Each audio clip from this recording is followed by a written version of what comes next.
살아계신 하나님을 찬양합니다. 오늘도 여러분 계신 곳에서 평안과 은혜가 넘치는 한 날만 되시기를 바랍니다. 특별히 리조월드에 살고 계신 노인 성도 여러분, 여러분의 심령이 또 여러분의 신원신 모든 것이 하나님의 은혜 가운데 평안하고 은혜로운 삶이 이어져 갈 수 있기만을 바랍니다. 오늘도 승리하는 하루 되십시오.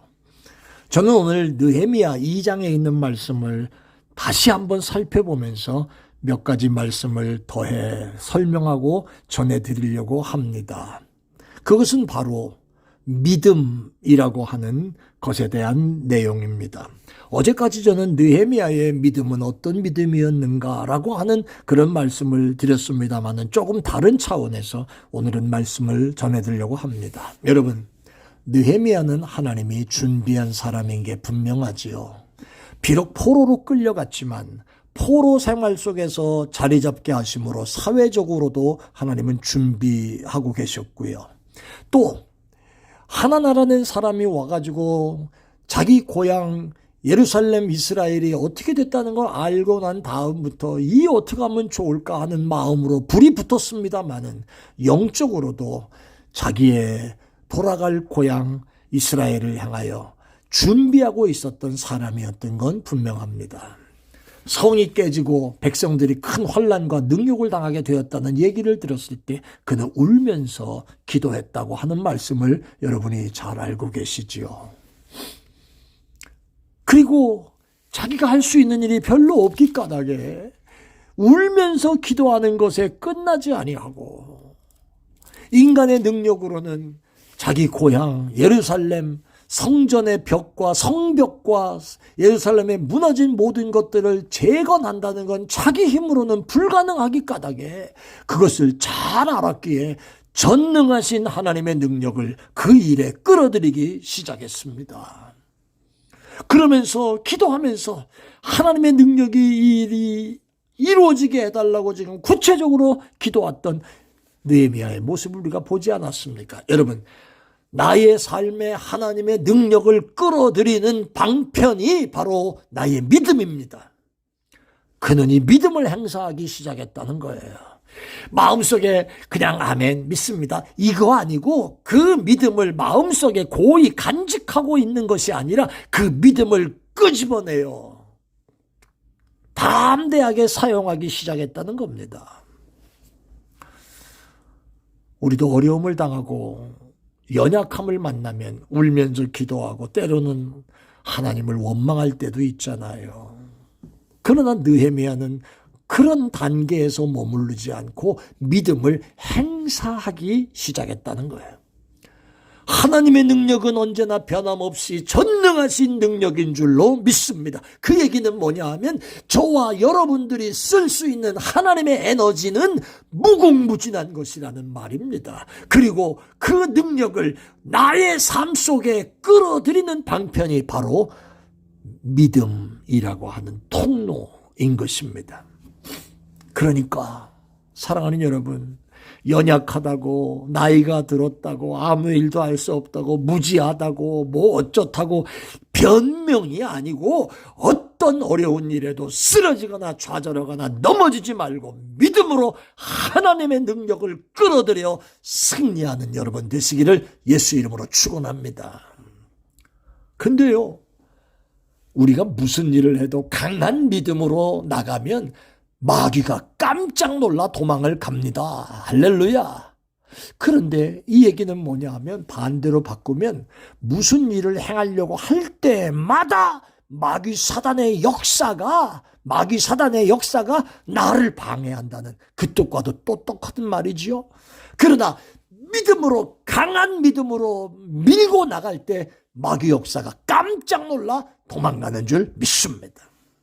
느헤미야가 예루살렘 성벽을 재건해야 되겠다고 하는 건요, 실상 장애물이 너무 많았어요.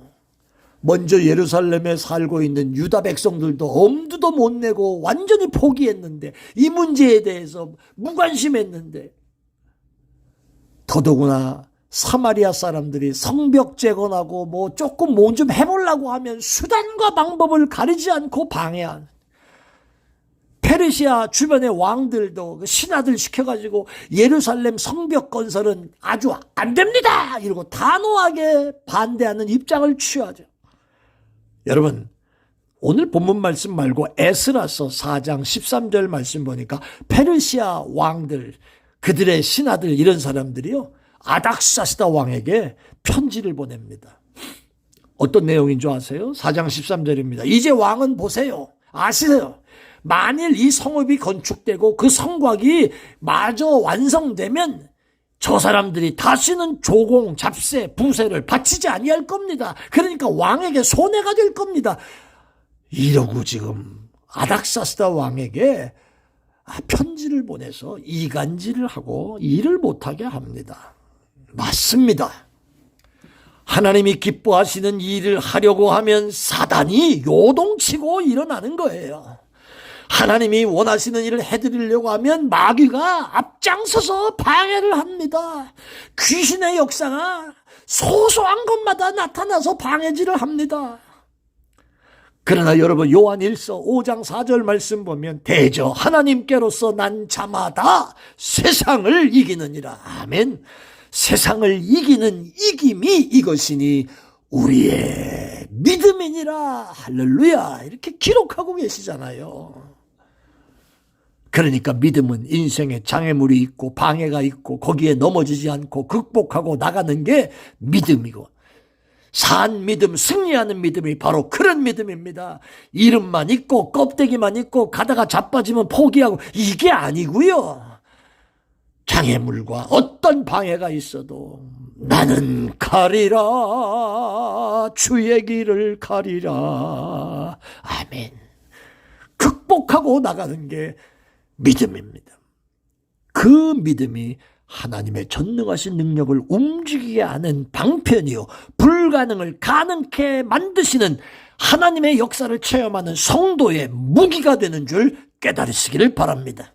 그러니까 방해가 크면 믿음이 더 커야 하고요, 사명이 어려우면 믿음도 더 용감해야 되는 거예요. 편안무쌍한, 용감무쌍한 믿음을 가져야 할 줄로 믿습니다. 저는 내일부터 며칠 동안 이 느헤미야의 믿음에 몇 가지 특징이 있음을 발견하고 여러분들에게 말씀을 전하려고 합니다. 오늘은 큰 믿음을 소유하게 하소서, 이 말씀을 기억하면서 주 안에서 오늘도 승리하는 한 날만 되시기를 바랍니다. 내일 아침에 뵙습니다. 은혜로우신 아버지 하나님 감사합니다. 큰 믿음, 능력 있는 믿음, 뒤로 밀리지 않는 믿음, 불태진의 믿음, 그래서 사단 마귀의 권세를 꽉 묶어놓고 하나님의 역사를 이루어드리는 승리하는 종들 되게 하여 주옵소서. 할렐루야. 예수님 이름으로 감사합니다. 좋은 하루 되세요.